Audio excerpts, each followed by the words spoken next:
Unfortunately, trauma bonds can cost you a lifetime. Again, if we're raised in a dysfunctional home, we are going to have a very blaming perspective, not a systems perspective. It's going to be much more blaming oriented. It's going to be much more other center oriented. And everything's my fault. And that's why I stress that everything is my fault. I'm blamed for everything. Everything is my fault. At one point in time, I would take on this blame and be like, oh, I need to do better. But now I understand with therapy that really the issue is that this is just a product of me, for one, growing up in a narcissistic home, and then having a trauma bond and getting into romantic relationships with women who also grew up with narcissistic parents, and that blaming and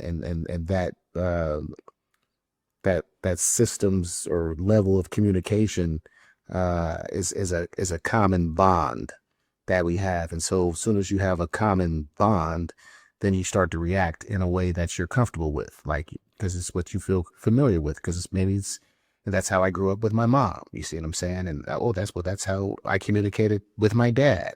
Oh, that's just how we communicated in our house. And then that becomes the norm when a lot of these things that we grew up with were just unhealthy and not normal. It's not to say that our parents were terrible people. Not everyone knows it all, but there is healthy communication and then there's very unhealthy communication. So I'm here to try to create a balance to help us understand our strengths and weaknesses so we can heal and move forward.